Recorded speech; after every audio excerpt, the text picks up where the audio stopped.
In today's video, I am going to teach you how to import layouts from one drawing to another in AutoCAD. This is a quick workflow that saves a lot of time, especially when you want to reuse title blocks, viewports, and page setups you've already dialed in. Instead of rebuilding layouts from scratch, you can bring them in directly from another drawing. Start by opening the drawing where you want to add the layout.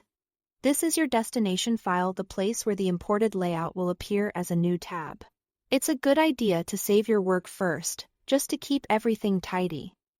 At the bottom of the AutoCAD window, look for the Layout tabs next to the Model tab. If you don't see them, they may be hidden. Turn on Layout tabs from your status bar or settings so you can work with them easily. Now, right-click any existing Layout tab. It doesn't matter which one you choose for this step. From the context menu that appears, select from Template.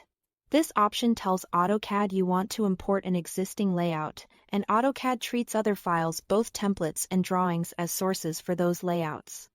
A file selection dialog will open.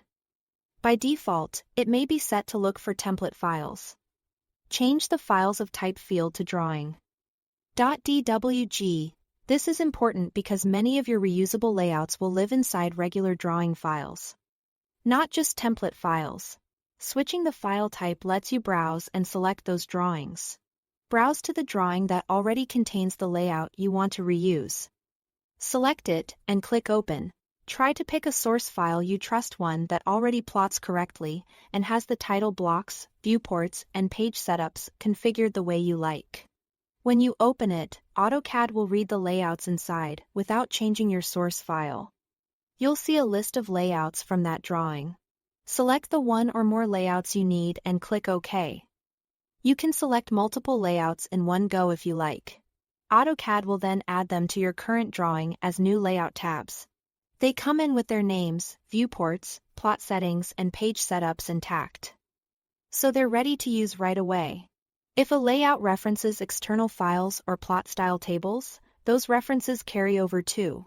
So make sure those resources are available on your system for consistent results. That's all there is to it. Thanks for watching.